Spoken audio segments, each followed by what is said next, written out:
Hey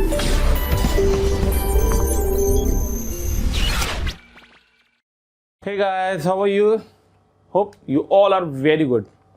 आज मैं आपके सामने फिर से प्रस्तुत हूँ एक बहुत ही important short chapter JEE mains के पॉइंट ऑफ व्यू से, जिसका नाम है प्रोबेबिलिटी। प्रोबेबिलिटी करेक्ट है? As you all know, this chapter is very interesting as well as very important. JEE mains में ऐसा कोई भी पेपर होपफुली मैं नहीं एक्सपेक्ट कर रहा हूं जिसमें प्रोबेबिलिटी का क्वेश्चन ना हो। शॉर्ट चैप्टर, शॉर्ट क्वेश्चन, ठीक है? तो let's start with the chapter probability. आपको पता है कई बच्चों को कंफ्यूजन, सर मुझे पीएनसी नहीं आता, प्रोबेबिलिटी होगा नहीं होगा। As you all from the CBSE board, तो क्लास 10 से आप लोग प्रोबेबिलिटी के बेसिक कंसेप्ट को पढ़ते हुए आए हैं, तो बहुत ही बेसिक सी चीजें हैं, इंपॉर्टेंट चैप्टर्स है, कंसेप्ट इंपॉर्टेंट होना चाहिए। अगर आपको इसका कंसेप्ट पता चल जाए तो इस चैप्टर में कुछ भी नहीं है। थोड़ा सा इंग्लिश क्या कहना चाह रहा है वो, केस फॉर्मेशन हम कैसे कर रहे हैं, फेवरेबल केस क्या है हमारे, टोटल केस क्या है, अगर हम सब चीज़ों को बहुत अच्छे से समझ लेंगे तो फिर इस चैप्टर के अंदर कोई भी बहुत बड़ी चीज़ नहीं है। तो सबसे पहले हम बात करेंगे कि what is this chapter actually having. तो हम बात करते हैं कि हम कोई एक्सपेरिमेंट करते हैं। एक्सपेरिमेंट बहुत टाइप से होते हैं। डाइस को थ्रो करना, कॉइन्स को टॉस करना, 2 कॉइन्स को एक साथ टॉस करना, ठीक है? बहुत सारे एक्सपेरिमेंट्स होते हैं। तो अगर किसी एक्सपेरिमेंट को मैंने किया जिसके अंदर n आउटकम्स आए, कितने आउटकम्स है? n outcomes. आउटकम्स का मतलब होता है कि उससे क्या क्या निकल सकता है बाहर, जिसको हम आउटकम्स बोल रहे हैं। अब क्या क्या निकल सकता है बाहर से क्या मतलब है आपका? जैसे मैंने डाई को थ्रो किया, अब अगर मैंने एक डाई को थ्रो किया तो उसके अंदर से इवन नंबर भी आ सकता है, ऑड नंबर भी आ सकता है। मैंने एक कॉइन को टॉस किया तो उसके पास से हेड भी गिर सकता है, टेल भी गिर सकता है। तो n आउटकम्स है, ईच आउटकम्स। एक एक्सपेरिमेंट किया, उसके अंदर अपने पास n आउटकम्स निकल के आए, ठीक है?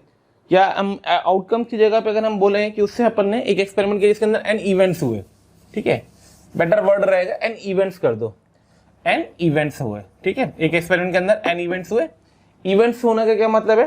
हेड आना, ठीक है? कॉइन को टॉस करो, हेड आना एक इवेंट है। कॉइन को टॉस किया, टेल आना एक इवेंट है।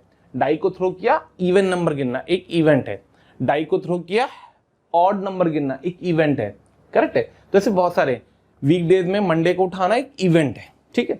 और each event having more than 2 outcomes, each have more than 2 outcomes, 2 और मोर देन 2, इनफैक्ट 2 और मोर देन 2 होगा, 2 और मोर देन 2 आउटकम्स। क्या आपने कोई एक्सपेरिमेंट किया, उसके अंदर कुछ इवेंट्स हुए और हर इवेंट के अंदर 2 या 2 से ज्यादा आउटकम्स है, 2 each event having more than 2 elements या 2 आउटकम्स, ठीक है? अब जब इन आउटकम्स की बात होती है तो हम क्या कहते हैं उनको समझेंगे। ये जो इवेंट्स हैं, ये इवेंट्स 3 तरीके से डिफाइंड होते हैं। एक डिफाइंड होता है इक्वली लाइकली, इसको हम लोग इक्वली प्रोबेबल भी बोलते हैं, शॉर्ट में EL से रिप्रेजेंट करते हैं। दूसरे वाले जो इवेंट्स होते हैं, कुछ इवेंट्स होते हैं जिनको हम लोग बोलते हैं म्यूचुअली एक्सक्लूसिव, इसको हम लोग डिसजॉइंट भी बोलते हैं। टर्म इंपॉर्टेंट है, मस्ट रिमेंबर, डिसजॉइंट। शॉर्ट में इसको हम ME से रिप्रेजेंट करते हैं, म्यूचुअली एक्सक्लूसिव, तो शॉर्ट में इसको हम लोग ME से रिप्रेजेंट करते हैं। And the third one is exhaustive, ठीक है? एग्जॉस्टिव इवेंट्स, इसको हम लोग शॉर्ट में ES से रिप्रेजेंट करते हैं। एग्जॉस्टिव इवेंट्स, ठीक है? तो इक्वली लाइकली का मतलब क्या होता है, इक्वली म्यूचुअली एक्सक्लूसिव का मतलब क्या होता है, एग्जॉस्टिव का क्या मतलब होता है, ये समझते हैं। 2 इवेंट, अगर जैसे इक्वली लाइकली का मतलब है कि 2 इवेंट, आपने एक्सपेरिमेंट किया, उसके अंदर 2 इवेंट्स हुए। एक इवेंट हुआ जैसे मैं डाई को थ्रो करूं और उससे हेड गिरे, डाई को थ्रो किया उससे इवन नंबर गिरे, और डाई को थ्रो किया उससे ऑड नंबर गिरे। तो इवन नंबर गिरे मतलब 2 4 6, ऑड नंबर गिरे मतलब 1 3 5। तो इसको हम लोग बोलते हैं इक्वली लाइकली, यानी 2 इवेंट के नंबर ऑफ एलिमेंट सेम होते हैं, n of A equals to n of B, तो हम उसको बोलते हैं इक्वली लाइकली। इक्वल प्रोबेबिलिटी क्यों बोलते हैं? क्योंकि हम बोलते हैं probability of event A is same as probability of event B, correct है? अब बात आती है म्यूचुअली एक्सक्लूसिव या disjoint. This term is important क्योंकि इस पे क्वेश्चन बनता है। म्यूचुअली एक्सक्लूसिव या मैं बोल रहा हूं डिसजॉइंट। डिसजॉइंट का क्या मतलब है यहाँ पे? डिसजॉइंट का बेटा यहाँ पे ये मतलब है कि 2 इवेंट एक साथ कभी ना होल्ड कर पाए, करेक्ट है? यानी कि बेसिक इसका फंडा ये होता है कि A इंटरसेक्शन B फाई होना चाहिए, यानी कि n of a intersection b equals to 0 होना चाहिए, और n of a intersection b अगर 0 है तो probability of a intersection b equals to 0 होना चाहिए। करेक्ट है? Number of element in a intersection b should be equals to 5 लिख दो, या a इंटरसेक्शन b को 5 लिख दो तो number of element should be come out to be 0, तो probability should also be equals to 0। मतलब दो इवेंट अगर एक साथ कभी नहीं हो सकते उनको हम बोलते हैं क्या? Mutually exclusive events. क्या बोलते हैं? म्यूचुअली एक्सक्लूसिव इवेंट या डिसजॉइंट। जैसे एक इवेंट ए था, मैंने डाई को थ्रो किया तो इवन नंबर गिरा 2 4 6, ऑड नंबर गिरा 1 3 5, तो ये दोनों event A as well as event B कैसे होंगे? म्यूचुअली एक्सक्लूसिव, क्योंकि इन दोनों में कोई भी एलिमेंट कॉमन, एक भी आउटकम या एक भी एलिमेंट कॉमन नहीं है। आउटकम्स को हम एक वर्ड और देते हैं एलिमेंट्स, ध्यान रखना, ठीक है? तो अगर किसी को कंफ्यूजन हो रहा हो, मैं एलिमेंट्स वर्ड यूज कर रहा हूं तो क्लियर होना चाहिए कि एलिमेंट्स का क्या मतलब है यहाँ पे। फिर बात आती है एग्जॉस्टिव की। एग्जॉस्टिव कहता है कि जितने भी इवेंट्स हो रहे हैं सब कुछ मिल करके पूरा सैंपल स्पेस बना दे, वेरी शॉर्ट। मतलब n of a union b should be equals to n of a union b should be equals to n of s। Correct है? Should be equals to n of s। पूरा sample space जितना कुछ है सब मिलकर के sample space बना देंगे तो एग्जॉस्टिव इवेंट्स कहलाएगा। जैसे एक डाई को अगर आपने थ्रो किया तो उसके आउटकम्स आएंगे 1 2 3 4 5 6। करेक्ट? अब अपन ने इवेंट ए किया था, इवन नंबर गिरा 2 4 6, इवेंट बी किया था, ऑड नंबर गिरा 1 3 5, तो ये दोनों इवेंट कैसे होंगे? एग्जॉस्टिव, क्योंकि दोनों ने मिल करके पूरे 6 नंबर मुझे दे दिए, 1 2 3 4 5 6। यहां से इसको याद कैसे रखते हैं? तो basically probability of A union B should be equals to 1। Correct है? तो यानी कि जो हमारे पास इवेंट्स आते हैं, इधर द इक्वली लाइकली, इधर द म्यूचुअली एक्सक्लूसिव, इधर the exhaustive. On the behalf of this equally likely, mutually exclusive and exhaustive, we can define the, let us assume I'll consider this as point number 1. Correct है? So now we can define the basic या classical definition of probability. Point number 2, classical definition of probability. Classical definition of probability. बहुत deep में मैं नहीं जाऊंगा, आपको पता है लिखना कम है, थ्योरेटिकल पार्ट ही, अपने को प्रॉब्लम पे फोकस करना है, जितनी प्रैक्टिस कर पाएंगे उतना फायदा होगा। क्लासिकल डिफिनेशन ऑफ प्रोबेबिलिटी क्या कहती है? क्लासिकल डिफिनेशन ऑफ प्रोबेबिलिटी कहती है कि अगर हमने किसी एक्सपेरिमेंट को किया, उसके अंदर total let us assume p outcomes है, जिसमें से या m आउटकम्स है, जिसमें से मेरे फेवर में n आउटकम्स है, तो according to the classical definition of probability, probability of the event a should be equals to n by m। Correct है? n बाई m का मतलब favourable cases upon total cases, ठीक है? Favourable cases को हम लोग शॉर्ट में n of a भी लिखते हैं, और टोटल केसेस को हम लोग सैंपल स्पेस की वजह से n ऑफ s भी लिखते हैं। तो प्रोबेबिलिटी ऑफ इवेंट a का फॉर्मूला यहाँ से हमने डिराइव किया। करेक्ट है? n of a divided by n of s। मतलब टोटल आउटकम m थे, जिसके अंदर those are mutually exclusive, exhaustive are equally likely, out of which n are in favour of our event a, then the probability of event A to be happen should be equals to favorable cases upon total cases. I am not going to waste your time क्योंकि ये सब आपको आता है। तो यहाँ से probability of A की हम definition की बात करेंगे तो लाई करता है 0 से 1 के बीच में। करेक्ट है? 0 होने पे impossible इवेंट हो जाएगा और 1 होने पे श्योर इवेंट हो जाएगा। यहाँ तक समझ में आ गया होगा, ऐसा मैं एक्सपेक्ट कर रहा हूँ। चलिए अब क्वेश्चन देखते हैं क्लासिकल डिफिनेशन पे बेस्ड। हाँ, तो बात करना है पहले क्वेश्चन की। पहला क्वेश्चन क्या कह रहा है? 3 vertices are selected from a regular hexagon randomly. Randomly का मतलब होता है कैसे भी, बिना सोचे समझे ऐसे हाथ डाला और निकाल दिए, इस तरीके से फील आती है रैंडमली की। ठीक है? फाइंड द प्रोबेबिलिटी दैट, अब हम लोग शॉर्ट में याद रखना, एफटीपीटी लिखने का फुल फॉर्म याद रखना, find the probability that an included triangle is selected. अपन ने क्या किया है? अपन के पास रेगुलर हेक्सागन थे, रेगुलर हेक्सागन था मतलब कुछ फोटो ऐसी होगी। ठीक है? पहला क्वेश्चन है, जेईई मेंस में भी आ चुका है, ध्यान रखना ये। ठीक है? और नोट्स का भी क्वेश्चन है ये। तो एक रेगुलर हेक्सागन दिया गया था, मान लो इसको 1 2 3 4 5 और 6 वर्टिसेस दिए गए, और वो आपसे कह रहा है कि इन 6 वर्टिसेस में से आपको 3 वर्टिसेस सेलेक्ट करने, और कंडीशन बता रहा है कि जो सेलेक्ट 3 वर्टिसेस कर रहे हो वो मिल करके एक इक्विलेटरल ट्रायंगल बनाए। तो आपको ये फंडा पता होना चाहिए कि अगर कभी भी अपन किसी हेक्सागन से 3 वर्टिसेस उठाते हैं, और इक्विलेटरल ट्रायंगल बनाना होता है, तो या तो हम ऑड वाले उठाते हैं या फिर हम इवन वाले उठाते हैं। तो मतलब अगर आपने 2 4 6 सेलेक्ट किया या 1 3 5 सेलेक्ट किया तो आपका इक्विलेटरल ट्रायंगल बनेगा। अब बात आती है, इसमें 2 चीजें हमें हमेशा कैलकुलेट करनी होती है प्रोबेबिलिटी के क्वेश्चन में, जो बेसिक्स होते हैं। ठीक है? पहली सैंपल स्पेस, दूसरा जो इवेंट किया जा रहा है उसके नंबर ऑफ केसेस। तो सबसे पहले हमने बात करी यहाँ पे सैंपल स्पेस की। सैंपल स्पेस का मतलब क्या है, कितने वर्टिसेस सेलेक्ट करने, 3। कहाँ से सेलेक्ट करने, रेगुलर हेक्सागन से। 3 वर्टिसेस उठाओ 6 पॉइंट से, मतलब 3 पॉइंट से उठाओ 6 पॉइंट से, तो 6 पॉइंट से 3 पॉइंट से उठाने की नंबर ऑफ वेज होंगे 6C3। ठीक है, अब जो इवेंट ए किया गया था कि अपने पास क्या बन के आ जाए, इवेंट ए क्या किया गया कि इक्विलेटरल ट्रायंगल बने। अब अगर इक्विलेटरल ट्रायंगल बनना है, इक्विलेटरल ट्रायंगल बनना है तो उसकी पॉसिबिलिटी या तो मैंने 1 5 3 उठाया होगा एक केस, या फिर मैंने 2 4 6 उठाया होगा दूसरा केस। इसके अलावा मैं कुछ भी उठा लूंगा तो कभी भी इक्विलेटरल ट्रायंगल नहीं बनेगा, ये रेगुलर हेक्सागन की प्रॉपर्टी होती है। करेक्ट है, तो यहाँ से एन ऑफ ए की वैल्यू आ गई 2। अब जो प्रोबेबिलिटी था इवेंट ए का, इवेंट ए मैंने किसको बोला, इवेंट इसको मैंने बोला है can equilateral triangle is selected, इसको मैंने इवेंट ए बोला है। ठीक है, तो probability of the event A का फॉर्मूला हो गया N of A divided by N of S. यहाँ से हमने N of A upon N of S की बात करी तो 2/63 that will be come out to be 20, तो ये आ जाएगा 2/20, अल्टीमेटली आ जाएगा आंसर 1/10। क्लियर है, नेक्स्ट क्वेश्चन देखते हैं। नेक्स्ट क्वेश्चन क्या कह रहा है,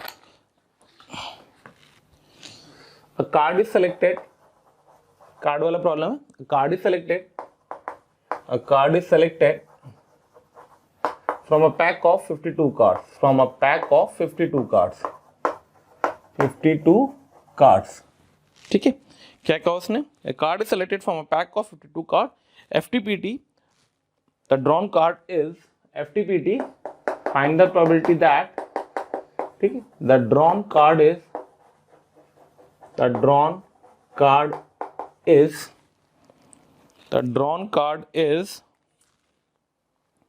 FTPT, the drawn card is, ठीक है,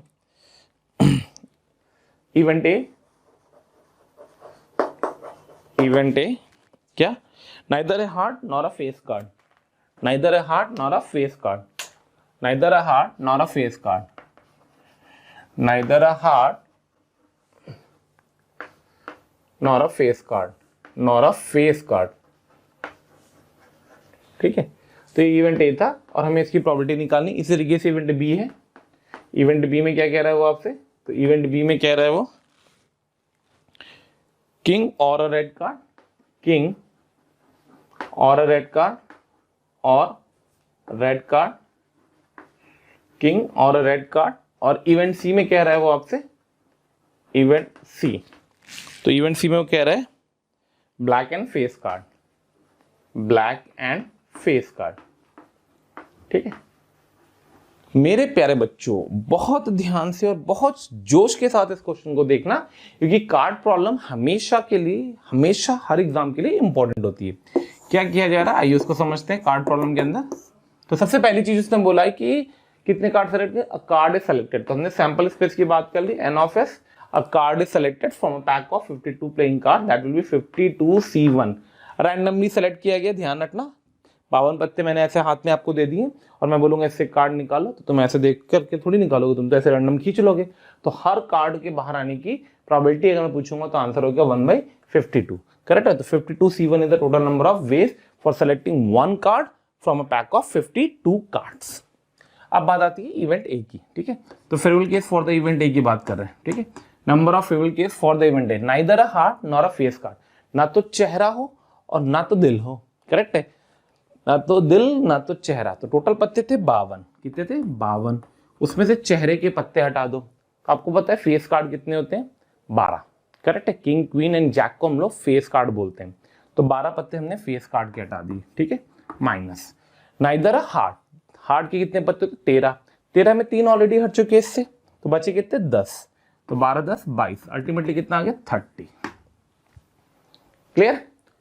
इसी तरीके से मैं इवेंट बी की बात करूंगा, तो इवेंट बी की बात कर रहा हूं। करेक्ट है, इवेंट बी के अंदर किंग और रेड, या तो किंग का हो या तो रेड हो। किंग के कितने कार्ड होते हैं 4, रेड की कितने होते हैं 13। करेक्ट है, सॉरी रेड के 26, रेड कार्ड बोलो ना, हाँ ठीक है, रेड के 26 जिसमें 2 किंग ऑलरेडी आ चुके हैं मेरे पास, तो बचेंगे कितने 24, 24 से 4 28।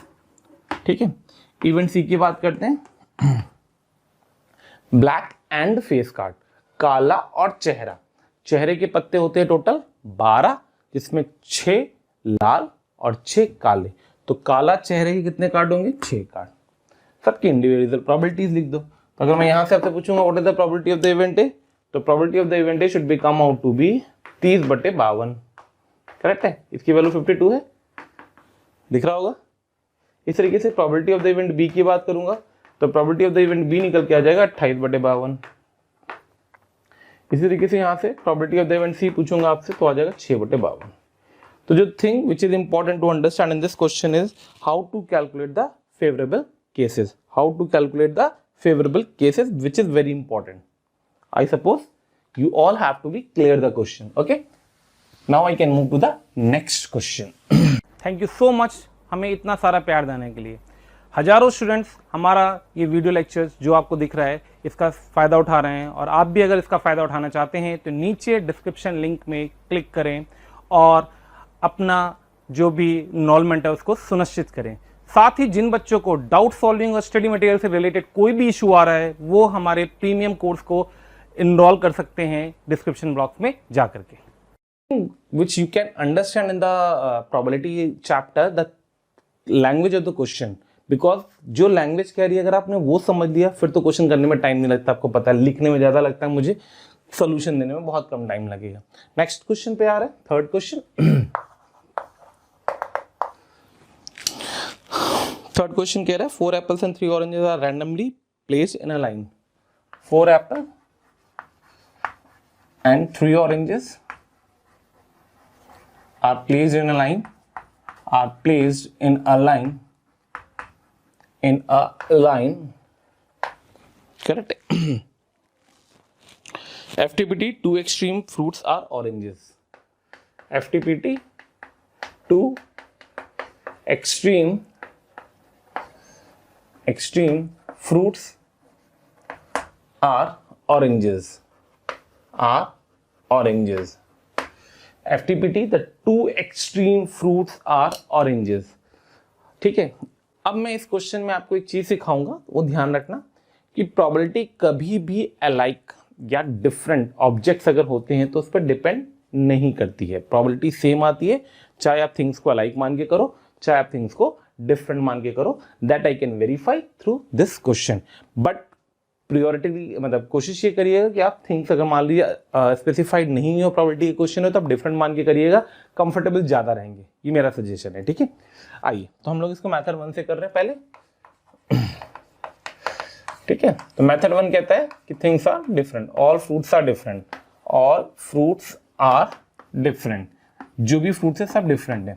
ठीक है, क्वेश्चन क्या कह रहा है 1 2 3 4 5 6 7 ऐसे 7 चेयर लगी हुई हैं, इन 7 चेयर पे 7 फ्रूट्स को बैठना है जिसमें सारे के सारे फ्रूट्स डिफरेंट है। तो अगर मैं सैंपल स्पेस की बात करूंगा तो एन ऑफ एस क्वेश्चन निकल के आ जाएगा 7 फैक्टोरियल।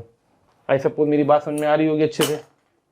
ठीक है, तो 7 फैक्टोरियल आ गया। अब बात कर रहे हैं जो उसने इवेंट ए दिया हुआ था, आपको इवेंट ए में दिया गया था कि लास्ट के 2 प्लेसेस पे क्या आना चाहिए, 2 एक्सट्रीम फ्रूट्स आर ऑरेंजेस, मतलब यहाँ पे ऑरेंज 1 होना चाहिए, यहाँ पे ऑरेंज 2 होना चाहिए। ये अपने पास फेवरेबल केस था। तो भाई लास्ट के 2 प्लेसेस पे 2 ऑरेंजेस जाना, मेरे पास 3 ऑरेंजेस थे, तो मैंने 3 ऑरेंजेस में से बोला भाई 2 लोग आ जाओ, तो 3 में से 2 ऑरेंजेस आ गए मेरे पास। अब उन 2 ऑरेंजेस को उठाया और लास्ट के 2 प्लेसेस पे भेज दिया, तो लास्ट के 2 प्लेसेस में 2 ऑरेंजेस को बैठाने के नंबर ऑफ वेज होंगे 2 फैक्टोरियल। आई रिपीट, 3 ऑरेंजेस थे मेरे पास, उसमें से मैंने 2 ऑरेंजेस मंगवा लिए। जब 2 ऑरेंजेस मेरे पास आ गए, उन 2 ऑरेंजेस को लास्ट के 2 प्लेसेस में अरेंज करने की total number of ways 2 factorial. Clear. अब मेरे पास 5 चेयर खाली हैं और 4 एप्पल और 1 ऑरेंज जो कि डिफरेंट माना गया है, तो अरे वो खड़े हैं, तो उन 5 को बोला भाई तो तुम लोग अब कहीं भी जाकर बैठ जाओ, मुझे कोई दिक्कत नहीं है। तो that will be come out to be through the ways 5 factorial. तो यहां से प्रोबेबिलिटी ऑफ द इवेंट जो निकल के आया, that will be come out to be probability of the event A, that will be come out to be 3c2, that will be 3 into 2 factorial into 5 factorial divided by 7 factorial. Correct है, तो 5 factorial कटेगा, 6 यहां से कटेगा, तो ultimately answer आ गया 1/7। कब आया, जब मैंने ऑल द फ्रूट्स को क्या माना था, different. All the fruits are different, सारे के सारे फ्रूट्स डिफरेंट थे, तो उससे जो प्रोबेबिलिटी आई इस क्वेश्चन की, that will be come out to be 1/7। I suppose मैं अपनी बात बताने में कंफर्टेबल हूं। ठीक है, अब इसी को अगर अपन दूसरे मेथड से करें, किससे करें, दूसरे मेथड से। तो अगर इसी को अपन दूसरे मेथड से वर्कआउट कर रहे हैं तो क्या होता है, आइए वो देखते हैं। तो अगर मैं इसको दूसरे मेथड से वर्कआउट कर रहा हूं, सेकेंड मेथड से, मेथड 2। ठीक है, तो मेथड 2 क्या कहता है कि the same fruits of the same species are alike. fruits of same species are alike.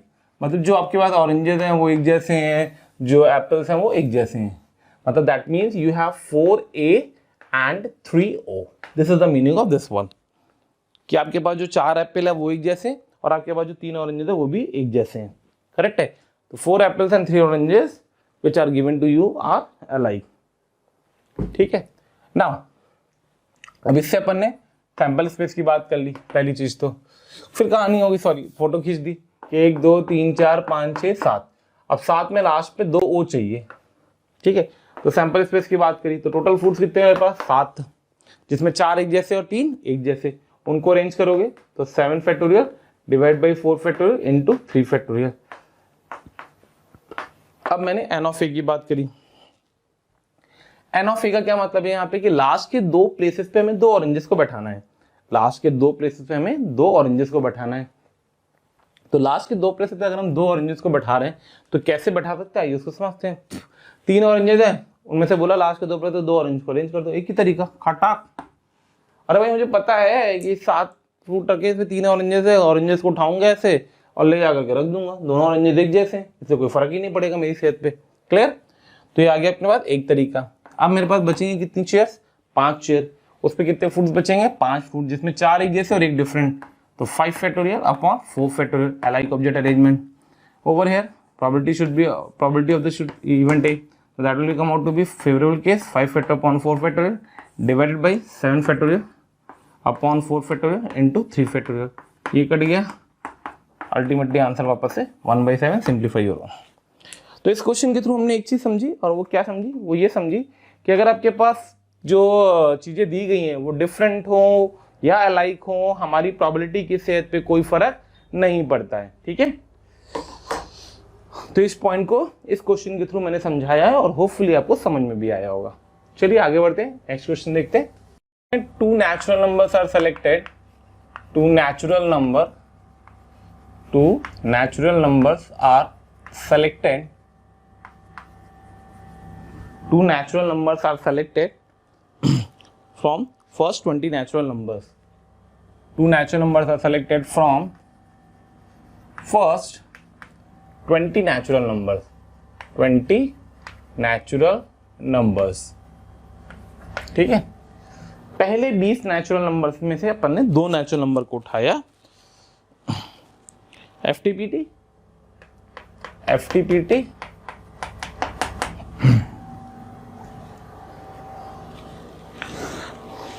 their sum is event A है. FTPT event A है. their sum is odd. Second case है, मतलब सेकेंड इवेंट है.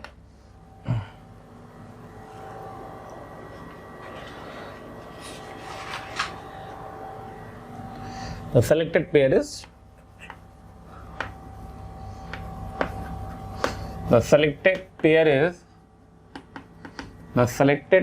is twin prime. The selected pair is twin prime. ठीक है. जो pair select किया जा रहा है वो एक ट्विन प्राइम होगा. इसके बारे में हमसे बात कराई गई है. ठीक है. चलिए भाई इसको देखते हैं. आइए. 2 नेचुरल नंबर सेलेक्ट करना है. 2 नेचुरल नंबर सेलेक्ट करना है from the first 20 natural. Your sample space is 20C2. 2 natural numbers are selected from the first 20 natural number. The sample space is 20C2. Clear है. Now event A correct है. तो event A के corresponding favorable case for the event A क्या है? Their sum is odd. 2 natural number select करो correct है जिनका some odd हो. अब 2 नंबर का सम ऑड तब होगा जब इसमें एक इवन और एक ऑड हो. क्या मैंने सही बोला? यानी कि अपने को 2 नंबर सेलेक्ट करने हैं 20 नेचुरल नंबर्स में जिसमें से एक इवन हो एक ऑड हो. तो फर्स्ट 20 नेचुरल नंबर में 10 इवन होंगे, उनमें से एक उठा लिया करेक्ट है, और 10 ऑड होंगे, उनमें से एक उठा लिया करेक्ट है. That will be come out to be 100. तो probability of the event A should be come out to be 100 upon 20C2. Simplify your own. Expecting from you all, you can easily simplify this. Correct है. N of B की बात करते हैं। N of B मतलब selected pair is the twin prime. अब कई लोगों को ट्विन प्राइम की हो सकता है डेफिनेशन ना आती हो, करेक्ट है। ट्विन प्राइम ऐसे प्राइम नंबर जिनका डिफरेंस 2 हो, ऐसे प्राइम नंबर जिनका डिफरेंस 2 हो, करेक्ट है। तो फर्स्ट 20 नेचुरल नंबर्स में से कौन कौन से ऐसे प्राइम्स होंगे, आइए उसको देखते हैं। तो पहला आएगा 3 5, करेक्ट है। या तो मैं ऐसे बना दूं इवेंट बी क्या क्या बन सकता है, तो इवेंट बी की बात कर लेते हैं क्योंकि ये सब भी सीखना है अब हमें कि कैसे हम इवेंट को बनाएंगे, ठीक है। केसेस तो डायरेक्ट हम ऑब्जर्व करें। तो इवेंट बी के अंदर पहला पेयर बनेगा 3 5, फिर बनेगा 5 7, करेक्ट है। फिर बनेगा 11 13, फिर बनेगा 17 19। चेक करना कोई छूटा ना हो, करेक्ट है। 3 5 5 7 11 13 एंड 17 19, बिल्कुल सही जवाब। तो यहाँ से जो एन ऑफ बी की वैल्यू आ जाएगी that will be come out to be 4। तो probability of the event B should be come out to be 4/20 C2। Now solve your own. Clear है। एक और अच्छा क्वेश्चन है, इंपॉर्टेंट भी है, ध्यान देना।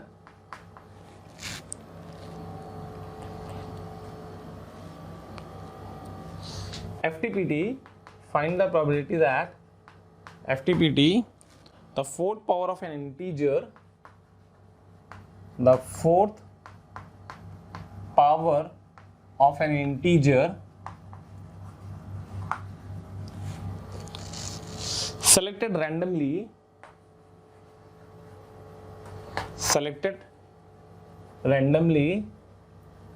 ends with the digit 6, ends with digit 6। क्या मतलब है इसका कि आपने एक इंटीजर को सेलेक्ट किया, उसकी फोर्थ पावर 6 से एंड हो रही है, इस बात की प्रोबेबिलिटी बतानी है। अब सबसे पहला क्वेश्चन इसमें जो आता है वो आता है बेटा सैंपल स्पेस का। बहुत ही शानदार क्वेश्चन है, कंसेप्ट वाइज, ठीक है, ध्यान रखना, इंपॉर्टेंट भी है। तो अब उसने बोला फोर्थ पावर इंटीजर, अब मुझे एक इंटीजर सेलेक्ट करना है। तो भाई सैंपल स्पेस की जब मुझसे वो बात करेगा इंटीजर सेलेक्ट करने के लिए, तो मेरे प्यारे बच्चों सबसे पहली चीज़ तो आप ये बताइए कि हम कहाँ से लाएंगे सैंपल स्पेस, क्योंकि सैंपल स्पेस तो इंटीजर सेलेक्ट करना है। इंटीजर्स कितने होते हैं, इनफाइनाइट। तो क्या हमारा सैंपल स्पेस इनफाइनाइट हो जाएगा? बिल्कुल नहीं होगा। क्यों नहीं होगा, आइए उसको समझते हैं, ठीक है। तो अगर हमने कोई भी इंटीजर उठाया तो उसकी एंडिंग हो रही होगी या तो 0 से, करेक्ट है, या तो 1 से, करेक्ट है, या तो 2 से, करेक्ट है, या तो 3 से, या तो 4 से, या तो 5 से, या तो 6 से एंड हो रहा होगा, या तो 7 से एंड हो रहा होगा, या तो 8 से एंड हो रहा होगा, या तो 9 से एंड हो रहा होगा। वापस से 10 मत लिख देना क्योंकि 10 और 0 सेम हो गया, 11 1 सेम हो गया, 12 2 सेम हो गया, करेक्ट है। तो उसने बोला है कि जो नंबर सेलेक्ट किया गया है the fourth power of N integer, इसकी पावर में 4 किया, इसकी पावर में 4 किया, इसकी पावर में 4 किया, इसकी पावर में 4 4 4 4 4 4 4। क्लियर। तो जो नंबर इनको ओपन करने पाया होगा, जैसे मैं आपसे बोलूं कि 100, अब 100 की पावर 4 करोगे तो कुछ भी होगा, एंडिंग किससे होगी? 0 से, करेक्ट है। तो एंडिंग किससे होगी? 0 से। इस तरीके से दूसरे वाले केस में देखना, तो इस तरीके से हम जब दूसरे वाले केस में जाएंगे तो एंडिंग किससे हो रही है, तीसरे वाले में किससे हो रही है, चौथे वाले में किससे हो रही है, पांचवें वाले में, एंड सो ऑन। सबकी एंडिंग को हमने ऑब्जर्व किया। अरे भाई ध्यान देना, बहुत सिंपल सा कंसेप्ट है लेकिन बहुत इंपॉर्टेंट कंसेप्ट है। अब जैसे पहले वाले की 0 थी तो 0 की पावर 4 करोगे तो 0 ही आएगा। अब मान लो मैं बोलूँ 11 की पावर 4 करो, कुछ भी करोगे एंडिंग किससे होगी? 1 से होगी। अब मैं बोलूँ लाइक 22 की पावर 4 करो तो 2 दूनी 4, 4 चौको 16, 6 से होगी, करेक्ट है। ऐसे 3 पे आओगे, 3 का 9 9 81, 1 से होगी। ऐसे 4 पे जाओगे तो 4 की पावर 4, 4 की पावर 4 का मतलब कितना हुआ? 6 से होगी, करेक्ट है। 5 से होगी, 6 से होगी, 7 1 से होगी, 8 6 से होगी, और 9 1 से होगी। चेक कर लेना कि गलती ना हुई हो। तो 0 1 6 1 6 5 6 1 6 1 उसने बोला है। तो ये हमारा सैंपल स्पेस हो गया। अगर किसी ने मुझसे पूछा कि इस क्वेश्चन का सैंपल स्पेस बताओ तो मैं बहुत चिल्ला के बोलूंगा भैया 10 होगा, 10। क्यों 10 होगा? क्योंकि यही 10 पॉसिबिलिटीज हैं। तुमने कोई भी नंबर उठाया होगा तो उसकी एंडिंग या तो 0 से होगी, या तो 1 से, या तो 6 से, या तो 1 से, या तो 6 से, या तो 5 से, या तो 6 से, या तो 1 से, या तो 6 से, या तो 1 से, करेक्ट है। तो अब भैया सैंपल स्पेस के अंदर 10 एलिमेंट होंगे, इन्हीं 10 में से कुछ आया होगा। उसने बोला है फेवरेबल केस क्या है हमारा? N of A. N of A क्या है कि एंडिंग किससे हो रही हो? जो इवेंट ए है वो क्या है? And with the digit 6। तो जितने 6 से एंड हो रहे हो उनको टिक कर दो, खच खच खच, तो कितने केसेस होंगे जिसमें एंडिंग 6 से हो रही है? वो 4 केसेस होंगे। तो यहाँ से अगर आपने प्रोबेबिलिटी पूछ रहे हो तो probability of the event A should be come out to be 4/10. Hopefully you can easily understand the concept of this particular problem. How to calculate the out of infinite integers, किस तरीके से हमने infinite integer जो हमारा sample space था उसको limited 10 में convert कर दिया. Clear? Very good. Move to the next question. कई बच्चे हमें कंटिन्यूअसली मैसेज करते हैं, सर इस टॉपिक पे वीडियो बनाइए, सर उस टॉपिक पे वीडियो बनाइए. तो उसके लिए मेरा आप सबसे ये सजेशन है कि आप हमारे यूट्यूब चैनल को सब्सक्राइब करें और बेल आइकन को हिट करें, जिससे आपको सारे नोटिफिकेशन प्रॉपर मिलते रहे. रीज़न इसका क्या है कि कई बार ऐसा होता है कि जिस टॉपिक की आप डिमांड कर रहे हो उसकी वीडियोस ऑलरेडी हमने बना रखे हैं और यूट्यूब चैनल पे हमारे पड़े हुए हैं, तो वो सारे नोटिफिकेशन आपको प्रॉपरली टाइम टू टाइम मिलते रहें. इसके लिए आप हमारा जो यूट्यूब चैनल है उसको सब्सक्राइब करें और हमारा बेल आइकन को हिट करें. नेक्स्ट क्वेश्चन हमारा एक आर्टिकल है छोटा सा, एक थोड़ी सी हेडिंग डाल के उस पर एक क्वेश्चन कर लेते हैं क्योंकि आता रहता है उस पर भी. तो नेक्स्ट हमारे पास जो आर्टिकल है वो odds in favour. odds in favor or against of an event. ठीक है. फॉर्मूला है सिंपल, जैसे हम लोग प्रोबेबिलिटी में बात करते हैं favourable cases upon total cases, वैसे हम यहाँ पे बात करते हैं ऑड्स इन फेवर. तो ऑड्स इन फेवर का मतलब होता है ऑड्स इन फेवर, करेक्ट है. तो ऑड्स इन फेवर का क्या मतलब है, ऑड्स अगेंस्ट का क्या मतलब है? तो ऑड्स इन फेवर का मतलब है कि प्रोबेबिलिटी ऑफ द इवेंट ए, किसी इवेंट की अगर फेवर की बात करें, upon 1 minus probability of the event ए, ये ऑड्स इन फेवर. और ऑड अगेंस्ट का अगर फॉर्मूला पूछा जाए तो जस्ट इसका उल्टा, that is 1 minus P A upon P A. ठीक है. इसको इस तरीके से भी आप कंसीडर कर सकते हो कि एक स्कूल 7 दिन अगर खुल रहा है जिसमें 3 दिन टेस्ट हो रहा है, मैं बहुत ज़्यादा इच्छुक हूँ टेस्ट देने के लिए. ठीक है, जैसे आप लोग इच्छुक रहते हैं, बहुत ज़्यादा इच्छुक रहते हैं, सर टेस्ट ले लो, पर टेस्ट ले लो. ठीक है. तो अब जैसे अभी समय आपकी इच्छा चल रही बस किस तरीके से एग्जाम हो जाए जेईई मेंस 2020 और भैया हाथ जोड़ें तो गंगा नहाए जा करके. करेक्ट है, सबकी फीलिंग ये आ रही होगी इस समय. ख्याल लेट इट बी. तो मान लो 6 दिन स्कूल खुलता है, उसमें 2 दिन टेस्ट होता है और मैं बहुत इंथ्यूजिस्टिक हूँ टेस्ट देने के लिए. तो हमारे फेवरेबल 2 दिन हैं, जैसे मान लो मंडे और वेडनेसडे को टेस्ट हो रहा है, तो मैं मंडे वेडनेसडे को लेकर के बहुत ज़्यादा एक्साइटेड हूँ. तो मंडे एंड वेडनेसडे मेरे फेवर में थे और Tuesday, Thursday, Saturday and Friday ये 4 दिन मेरे फेवर में नहीं थे. तो ऑड्स इन फेवर का फॉर्मूला हो गया 2/4, मतलब favourable cases upon non favourable cases. इसको ऐसे भी लिख सकते हैं अपन, favourable cases upon non favourable cases, favourable cases upon non favourable cases. इसी से मैंने इसकी प्रोबेबिलिटी जनरेट कर दी. ठीक है, favourable cases upon non favourable cases, ये हो गया फेवर में. और अगेंस्ट की बात करेंगे तो उल्टा, non favourable cases upon non favourable cases upon favourable cases, non favourable cases upon favourable cases. Correct है. तो ये हमारे पास odds in favour and odd against का फॉर्मूला आता है. आइए इस पे सिंपल सा फॉर्मूला है, प्रोबेबिलिटी निकाल लो इवेंट की. ऑड्स इन फेवर पूछे तो ये फॉर्मूला लगा दो और ऑड अगेंस्ट पूछे तो ये फॉर्मूला लगा दो. क्या हो रहा है आइए क्वेश्चन के अंदर समझते हैं इसको. ठीक है. A bag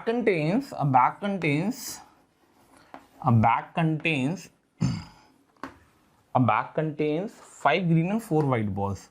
5 green and 4 white balls. A bag contains 5 green and 4 white balls. 3 balls are drawn. Correct है? 3 balls are drawn. 3 balls are drawn. 3 बॉलें निकाली गई हैं. 3 balls are drawn randomly. ठीक है, randomly. 3 balls are drawn randomly. एक bag में बॉलें पड़ी थी, 3 बॉलें निकाली गई randomly. ठीक है. Find odd against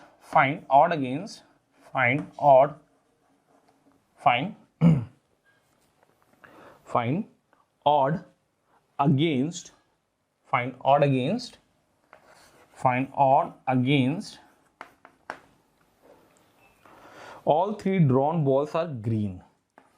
All 3 drawn balls are green.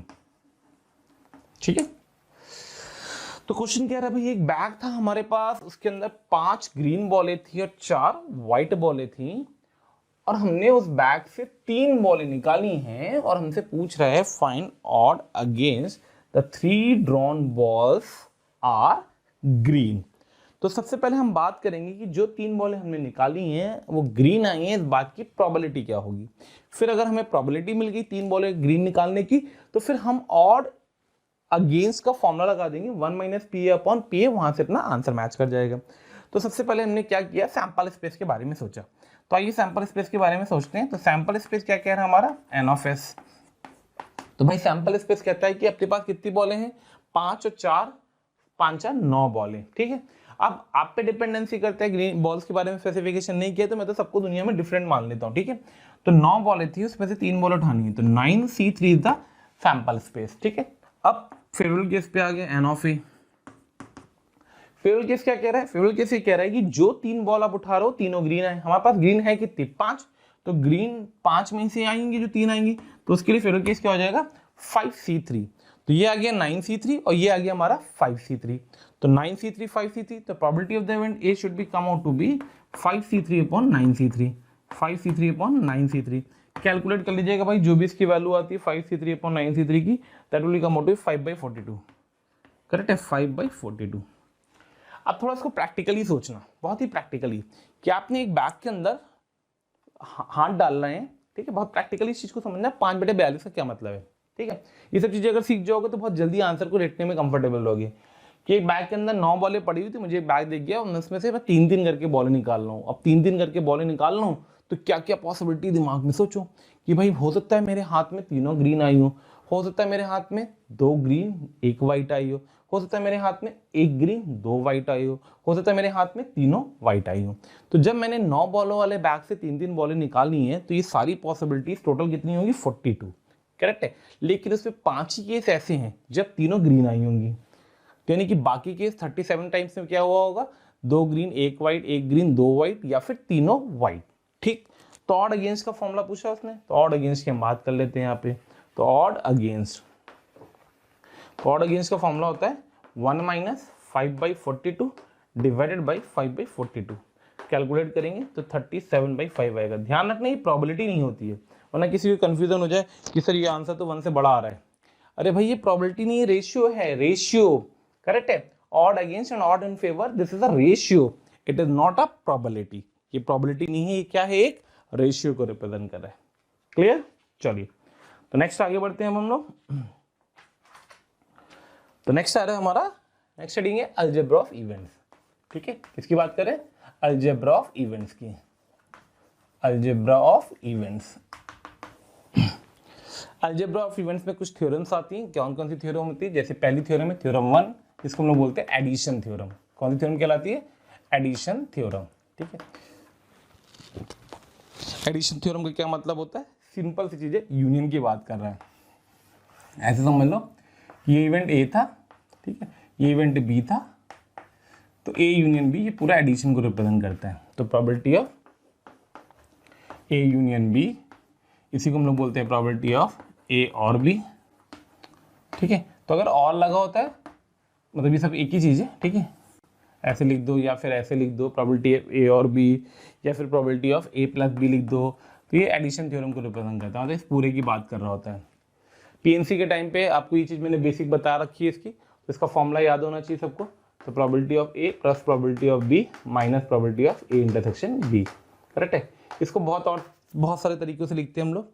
कैसे कैसे लिखते हैं, जैसे अब मान लीजिए हमें ये वाला हिस्सा लिखना है, सिर्फ ये वाला हिस्सा, ठीक है, सिर्फ ये वाला हिस्सा जो मैं चांद जैसा बना रहा हूँ, चांद छुपा, ठीक है। तो इसका मतलब क्या होता है, इसका मतलब होता है probability of A not B, correct है, प्लस इस तरीके से उसको लिखेंगे तो प्रोबेबिलिटी उधर वाला चांद, तो probability of B not A, और प्लस बीच का हिस्सा जो मछली जैसा शेप ले रखा है, probability of A intersection B. इसी को और बहुत तरीके से लिख सकते हैं, ठीक है। मान लो पूरा एक सर्किल बना लो प्रोबेबिलिटी ऑफ ए वाला, तो जब या चांद प्लस सर्किल देख लो, तो चांद, ये वाला चांद और ये पूरा circle which is nothing as probability of B. तो इसको लिखने के बहुत सारे तरीके होते हैं, इसको लिखने के बहुत सारे तरीके होते हैं। सॉरी, नॉट बोलना है, गिवन का सिंबल लगा रहा हूँ मैं, नॉट है, ठीक है, नॉट है, ठीक है। तो ए नॉट बी, इसको हम लोग बोलते हैं A not B. A not B का मतलब ए का वो हिस्सा जिसमें बी ना हो। तो देखो चांद है, चांद ए का वो हिस्सा जिसमें बी का कोई भी कॉन्ट्रीब्यूशन नहीं है। तो ये हमारी एडिशन थ्योरम होती है, जिसको हम लोग फर्स्ट थ्योरम बोलते हैं, ठीक है। थ्योरम 2 होती है हमारी ठीक है। थ्योरम 2 होती है occurrence of exactly one of A और बी, ठीक है। थ्योरम 2 क्या है? Probability of occurrence of exactly one of A और बी। थ्योरम 2 है probability of occurrence of exactly one of, probability of occurrence of exactly one of A और B, exactly one of A और B, ए और B बेटा, मतलब या तो सिर्फ ए लाई करे या तो सिर्फ बी लाई करे, ठीक है। तो अगर इसको वेन डायग्राम से ऑब्जर्व करना चाहते हो तो वेन डायग्राम से वैसा दिखेगा, ये वाला हिस्सा और ये वाला हिस्सा। तो ऊपर से इसको स्पेसिफाई करवा सकते हो, तो that will be nothing else, क्या होगा, which is equal to probability of A not B plus probability of B not A, ठीक है। मान लीजिए ए था और ये बी था, या फिर इसी को लिख सकते हैं हम लोग, और दूसरा तरीका probability of A union B, उसमें से माइनस कर दो probability of A intersection B को। तो इसको लिखने के बहुत सारे तरीके होते हैं जिन पे हम प्रोसीड करेंगे और क्वेश्चन के थ्रू देखेंगे, ठीक है। नेक्स्ट थ्योरम आती है थ्योरम 3। नेक्स्ट थ्योरम जो हमारी है वो है थ्योरम 3। कौन सी थ्योरम? थ्योरम 3। इसको हम लोग बोलते हैं कंडीशनल प्रोबेबिलिटी। क्या बोलते हैं? कंडीशनल प्रोबेबिलिटी, कंडीशनल प्रोबेबिलिटी, ठीक है। कंडीशनल प्रोबेबिलिटी में क्या कहा जाता है, आइए उसको समझते हैं। Conditional probability of event A क्या है, मतलब इसका, तो conditional probability of event A, conditional probability of event A given event B has already occurred,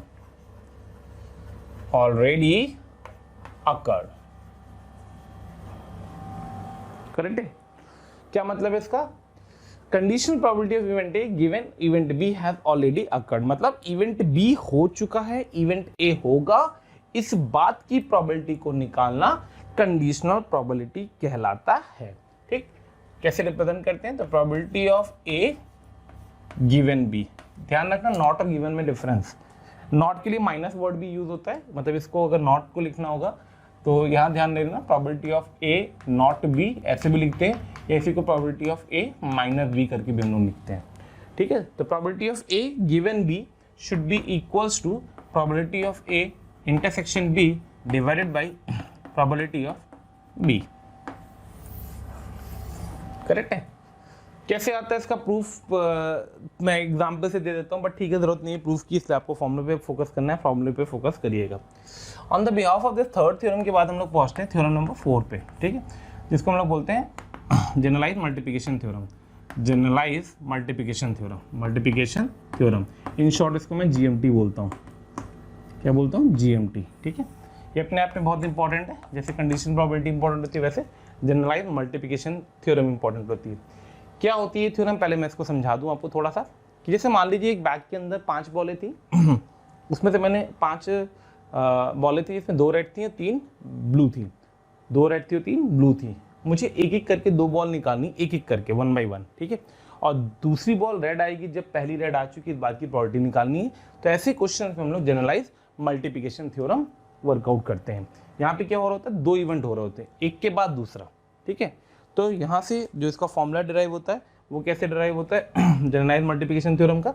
वो इस तरीके से आता है, यहाँ से probability of A intersection B, इसको हम लोग पढ़ेंगे तो इसको हम लोग इस तरीके से पढ़ते हैं, probability of B into probability of A given B, मतलब इवेंट बी हो चुका है, ए होगा जब बी हो चुका है। आई रिपीट, इवेंट बी हो चुका है, ए होगा जब बी हो चुका है। ये 2 इवेंट के लिए हो गया। जैसे मैंने आपसे बोला था कि मैंने एक बॉल, पहली बॉल इवेंट ए है, पहली बॉल रेड आना, इवेंट बी है दूसरी बॉल रेड आना जब पहली रेड आ चुकी हो।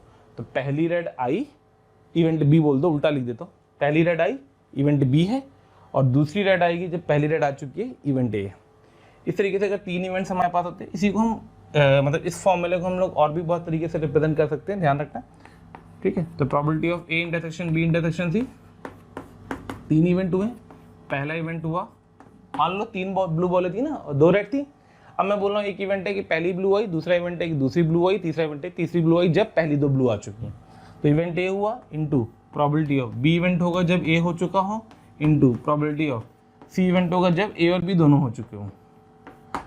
पहली ब्लू आ चुकी हो, दूसरी ब्लू आएगी जब पहली ब्लू आ चुकी हो, तीसरी ब्लू आएगी जब पहली 2 ब्लू आ चुकी हो। ठीक, तो ये हमारे फॉर्मूले होते हैं। आइए इस पे क्वेश्चन के थ्रू समझते हैं, तो शायद आपको ज्यादा बेटर फील आएगी कि क्या हमने ये बताना चाहा है आपको कंडीशनल प्रोबेबिलिटी और जनरलाइज मल्टीप्लिकेशन थ्योरम के अंदर। तो भाई क्वेश्चन क्या कह रहा है, आइए वो देख लेते हैं। ठीक है, बैग कंटेन्स 4, इस तरीके से समझ लीजिए, अब बैग है, ठीक है, बैग कंटेन 8 गुड और 4 डिफेक्टिव ट्यूब्स, लाइट्स वाली ट्यूब्स होती हैं, ठीक है। 3 tubes are drawn, 3 tubes are drawn, 3 tubes are drawn, 3 tubes निकाली गई हैं, drawn randomly, 3 tubes are drawn, ठीक है, 1 by 1, 3 tubes are drawn 1 by 1, event A, FTPT, event A, all 3 are good, all 3 are good, or event B, 2 goods and 1 defective, 2 good and 1 defective, 2 good and 1 defective.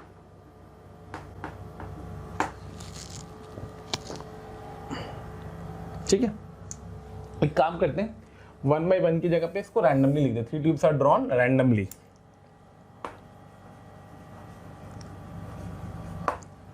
3 tubes are drawn randomly. ठीक,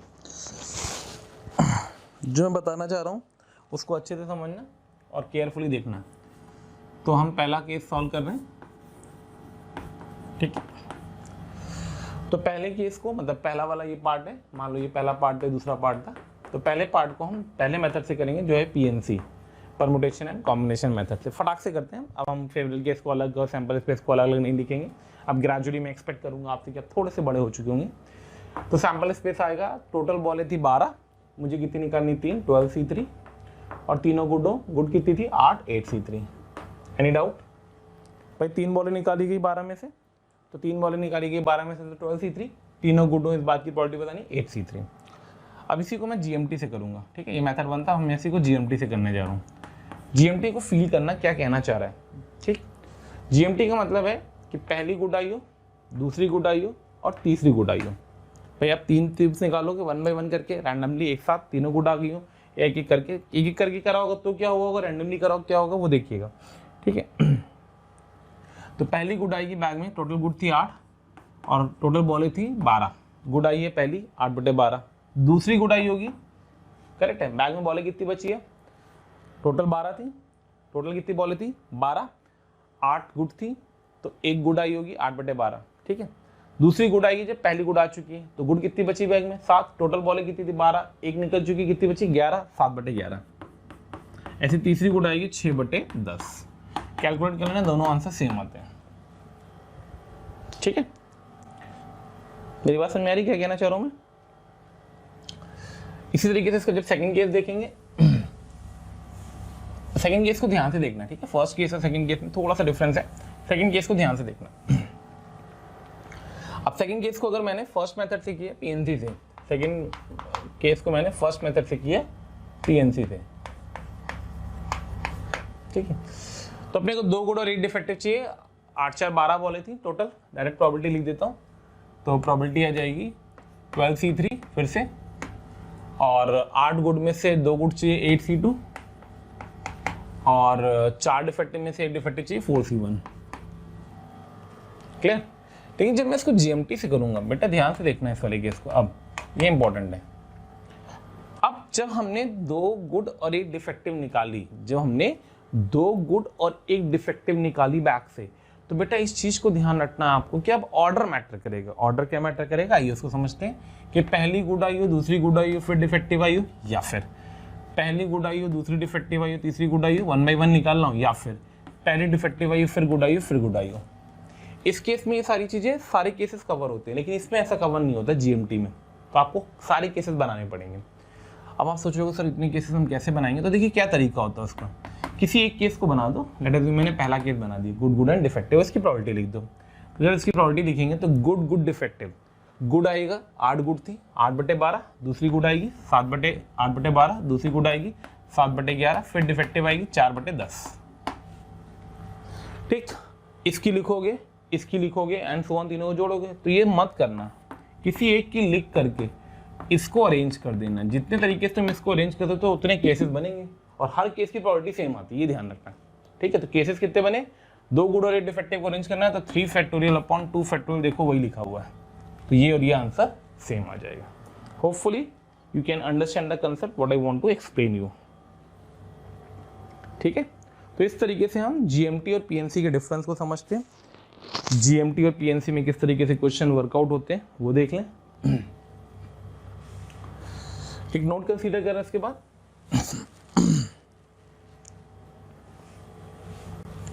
independent events की बात होती है, ठीक है।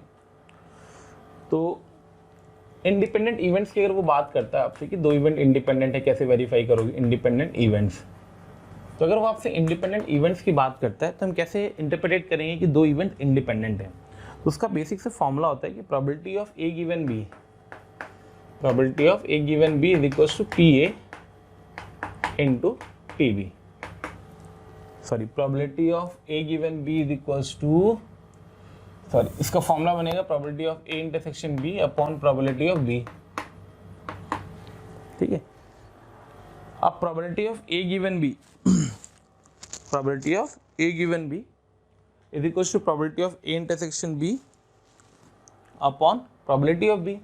अब आप सोचिए ए गिवन बी और मैं बोल रहा हूँ ए और बी इंडिपेंडेंट इवेंट्स है। ए और बी कैसे इवेंट्स है, independent. If A and B are independent, if A and B are independent event. तो भाई अगर ये दोनों इवेंट इंडिपेंडेंट है तो एक अगर आपको हमारे वीडियो पसंद आ रहे हैं तो आप उसको जरूर से जरूर लाइक एंड शेयर करें। उसके पीछे बेसिक लॉजिक ये है कि बहुत सारे ऐसे बच्चे हैं जिनके जो ये चीज़ें नहीं अभी अडॉप्ट कर पा रहे हैं इजीली, उन तक ये सारी चीज़ें पहुंच जाएं। इसके लिए हम आपसे बोल रहे हैं इसको लाइक एंड शेयर करें। कोई मतलब नहीं है भाई, सिंपल सी चीज़ है कि पहली ब्लू आई है या पहली ग्रीन आई है, इस बात से मतलब नहीं है कि डाइस पे 6 आया है। क्लियर है? तो event A given B same as event A. तो probability of A given B का फॉर्मूला ये होता है, लेकिन वो होगा प्रोबेबिलिटी ऑफ ई के बराबर, क्योंकि वो बी पे डिपेंड नहीं कर रहा है। तो यहाँ से अपने पास कंडीशन आती है कि 2 इवेंट अगर इंडिपेंडेंट है तो probability of A intersection B is equals to P A into P B. 2 event अगर इंडिपेंडेंट है तो उसकी कंडीशन आएगी probability of A intersection B is equals to P A into P B. Clear? तो किसी भी तरीके से कभी भी आपको वेरीफाई करना हो कि 2 इवेंट इंडिपेंडेंट है तो कंडीशन क्या होगी, उनके इंटरसेक्शन की value P into P B आएगी। ये आप सिर्फ फॉर्मूला के थ्रू, ये जो लिखा हुआ है इसी के थ्रू वेरीफाई करके बता सकते हैं कि 2 इवेंट इंडिपेंडेंट होंगे या नहीं होंगे। आप सोचिए कि मैं आपको थ्योरेटिकली बता दूं तो थ्योरेटिकली ये चीज़ एक्सप्लेन नहीं की जा सकती है। क्लियर?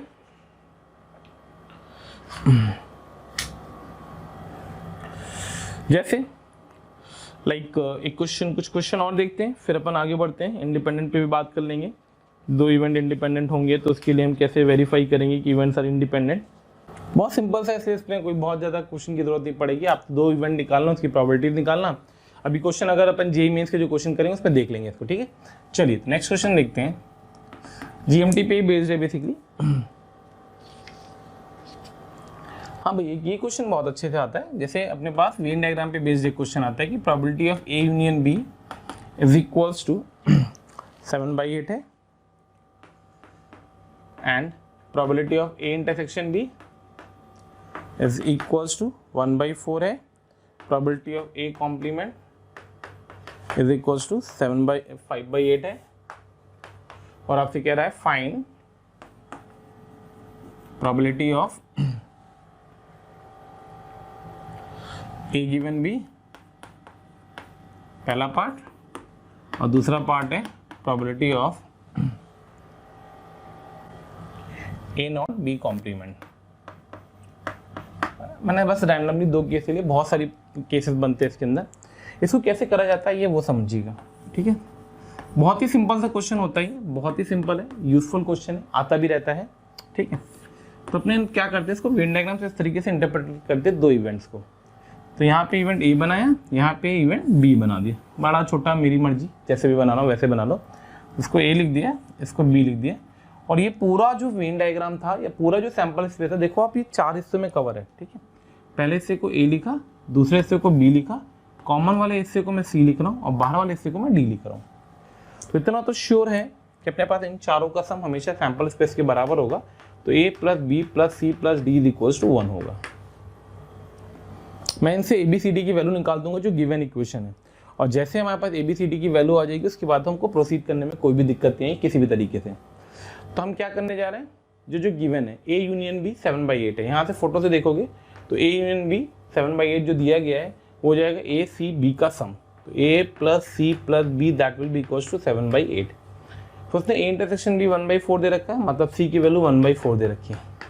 फिर उसने A कॉम्प्लीमेंट 5/8 दिया है। A कॉम्प्लीमेंट का मतलब A का बाहर, A कॉम्प्लीमेंट का क्या मतलब है, A का बाहर, तो भाई A का बाहर B और D, B प्लस D, तो B प्लस D की वैल्यू से दे रखी है 5/8।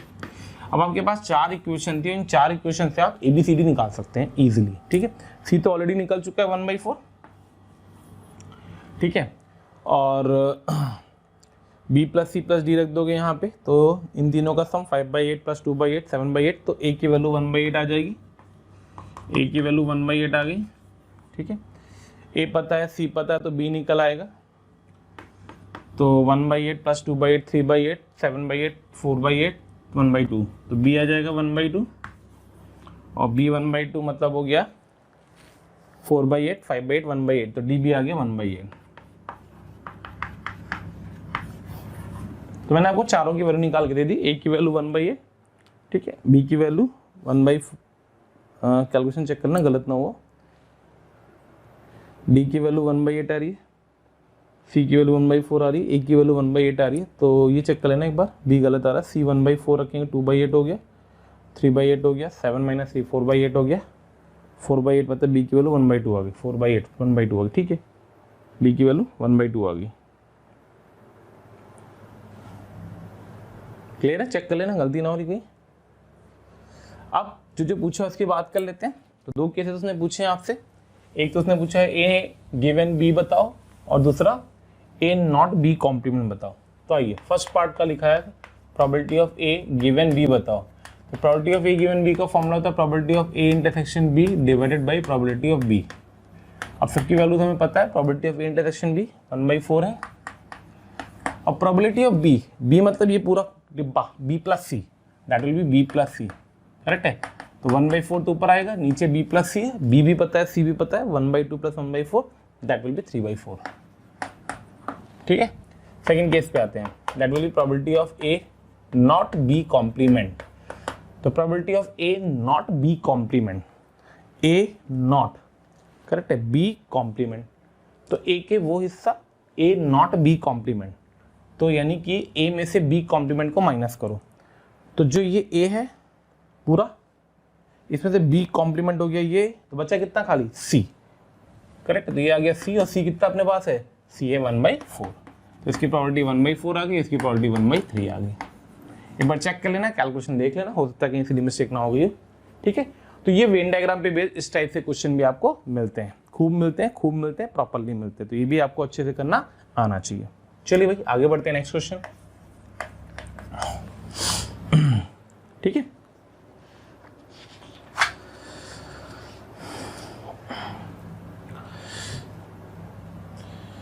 एक की भी बहुत अच्छा सा क्वेश्चन है, सिंपल जीएमटी पे बेस्ड है, ठीक है। A question of maths is given to two students, is given to two students, is given to two students, Ram and Shyam, Ram and Shyam, is given to two students Ram and Shyam, to solve it, ठीक है। probability Ram solve the question, that will be equals to 1/2, and probability Shyam solve the question, that will be equals to 2/3. FTPT problem is solved. FTPT problem is solved. ठीक है, हमें इस बात की probability बतानी है कि जो प्रॉब्लम है वो सॉल्व हो गई। ठीक है, क्वेश्चन समझ में आ गया होगा। एक क्वेश्चन था मैथ्स का, 2 बच्चों को दिया गया, राम को और श्याम को। राम को उस क्वेश्चन को सॉल्व करने की प्रोबेबिलिटी 1/2 है, श्याम के उस क्वेश्चन को सॉल्व करने की प्रोबेबिलिटी 2/3 है। करेक्ट है, राम के उस क्वेश्चन की सॉल्व करने की प्रोबेबिलिटी 1/2 है, श्याम की 2/3 है। इससे क्या इंडिकेट हो रहा है? इससे एक चीज तो ये इंडिकेट हो रही है कि Shyam is more intelligent than the Ram. Correct है, Shyam is more intelligent than the Ram. And the दूसरा जो प्रोबेबिलिटी से चीज इंडिकेट हो रही है कि ध्यान से ऑब्जर्व करना आपको कि ऑब्वियस सी बात है कि श्याम और Ram they are 2 independent events, कि राम ने सॉल्व किया होगा क्वेश्चन को या श्याम ने किया होगा, ये 2 इंडिपेंडेंट इवेंट्स हैं। तो इसका फंडा क्या होता है ना बेटा, क्या होता है वो समझना। बहुत ही सुंदर सा प्यारा सा क्वेश्चन है कि भाई क्वेश्चन सॉल्व होने के अपने पास 3 कारण हो सकते हैं। ठीक है, पहले मैं कारण बता रहा हूँ फिर उसकी प्रोबेबिलिटी लिखूंगा कि राम ने सॉल्व कर लिया हो, ठीक है, और श्याम ने भी सॉल्व कर लिया हो, या फिर राम ने सॉल्व किया हो और श्याम ने सॉल्व ना किया हो, या फिर राम ने सॉल्व ना किया हो और श्याम ने सॉल्व कर लिया हो, तो कुछ प्रॉब्लम सॉल्व, खत्म बात। भाई प्रॉब्लम का सलूशन चाहिए, दोनों बच्चे दे सकते थे, कोई एक बच्चा देता, मुझे तो आंसर से मतलब था। मैंने तो भाई राम श्याम को बोल दिया कि भैया मुझे तो आंसर चाहिए, कोई एक दे दे चाहे दोनों दे दो, हमें कोई फर्क नहीं पड़ता है। करेक्ट है, जैसे क्लास में जब हम लोग क्वेश्चन देते हैं तो कोई भी बच्चा आंसर दे देता है ना। ठीक, तो मेरे दिमाग में एक चीज और चल रही थी कि हो सकता है दोनों ना सॉल्व कर पाते। करेक्ट है, इसके अलावा तो दुनिया में कुछ नहीं हो सकता था, या तो दोनों सॉल्व कर लेते या तो कोई एक सॉल्व करते या दोनों सॉल्व ना कर पाते। जिस इवेंट की उसने प्रोबेबिलिटी मांगी थी ना, प्रोबेबिलिटी ऑफ प्रॉब्लम सॉल्व, तो मैंने इसको लिख दिया 1 - ना तो राम सॉल्व कर पाया और ना ही श्याम सॉल्व कर पाया, इस बात की प्रोबेबिलिटी लिख दी। Probability of Ram not, Shyam not. Obvious सी बात है दोनों इंडिपेंडेंट इवेंट, अगर दोनों इंडिपेंडेंट इवेंट तो इसका फॉर्मूला हो जाएगा probability of Ram not into probability of Shyam not. Correct है, तो 1 - राम सॉल्व कर लेता है 1/2, राम सॉल्व नहीं कर पाएगा 1/2। करेक्ट है, श्याम सॉल्व कर लेता है 2/3, श्याम सॉल्व नहीं कर पाएगा 1/3। अल्टीमेटली आंसर कितना आ जाएगा? 6 - 1 5/6। मतलब प्रॉब्लम सॉल्व हो जाएगी, इस बात की प्रोबेबिलिटी 5/6 आएगी। वो इस बात पे बिल्कुल डिपेंड नहीं कर रही है, मतलब वो इस बात पे डिपेंड कर रही है कि राम ने सॉल्व किया कि श्याम ने सॉल्व किया कि दोनों ने सॉल्व किया। तो मैंने क्या किया, 1 में से माइनस कर दिया। भाई 4 ही केस पॉसिबल थे दुनिया में, या तो राम करता है, या तो श्याम करता है, या तो राम श्याम करते, या तो दोनों ना करते, और इसके अलावा कुछ होता नहीं है। और दुनिया में जितने केसेस होते हैं उन सबके प्रोबेबिलिटी का सम 1 होता है। तो मैंने एक 1 में से ही माइनस कर दिया वो केस जब राम श्याम ने क्वेश्चन को सॉल्व नहीं किया हो। I suppose the question should be clear to you all because this is a very simple question and I can explain you. Okay. इसी तरीके से एक और क्वेश्चन है, वो क्वेश्चन क्या है वो भी देखते हैं। करेक्ट है, इस तरीके से एक और क्वेश्चन है, वो क्वेश्चन क्या है वो भी देखते हैं। वो क्वेश्चन ये है कि जैसे अभी अपन ने बैग वाले लिए तो उसी टाइप से, क्योंकि बैग पे क्वेश्चन आते रहते हैं। बैग कंटेन्स, ठीक है, एक बैग था, उसके अंदर एक वाइट बॉल थी, 2 रेड बॉल थी और 3 ब्लैक बॉल थी। ठीक है, balls are drawn 1 by 1, balls are drawn 1 by 1 and notice color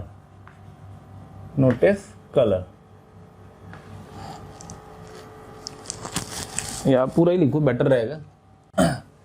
ठीक है, बैग था इसके अंदर, एक वाइट थी, 2 रेड थी, 3 ब्लैक बॉल थी। ठीक है, बॉल्स, ठीक है, Ram Shyam Ghanshyam in order to draw Ram Shyam Ghanshyam in order to draw one ball from the bag and put it back after noticing its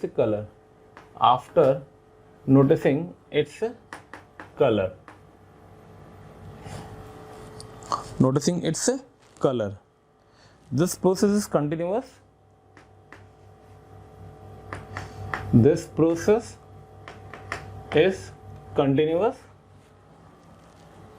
Until the one until the one who first draw white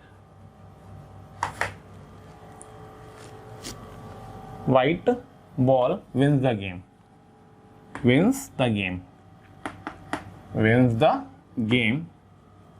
ठीक है, FTPT of their respective winnings.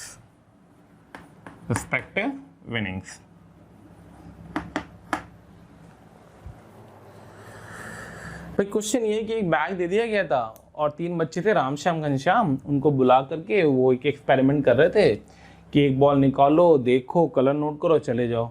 फिर दूसरा आता था, ball निकालता था, देखता था, कलर नोट करता था, चला जाता था। ये प्रोसेस होता रहता था। कब तक? जब तक जिसने वाइट बॉल निकाल ली वो जीत गया। ठीक है, उसने बोला है कि देयर रिस्पेक्टिव विनिंग्स की प्रॉपर्टी बताओ। तो हमने क्या किया, पहला दिन हुआ, रूम के अंदर आए। अब मैंने बोला 3 बच्चों में राम सबसे ऑर्डर में चल रहा है, तो राम को बुलाया। राम ने बैग में हाथ डाला, बॉल निकाली, वाइट आ गई, जीत गया राम। करेक्ट है। तो राम विन करेगा तो क्या क्या केस बन सकते हैं, केसेस सारे लिखेंगे। वाइट आ गई, ठीक है, गेम खत्म हो गया, सब चले गए।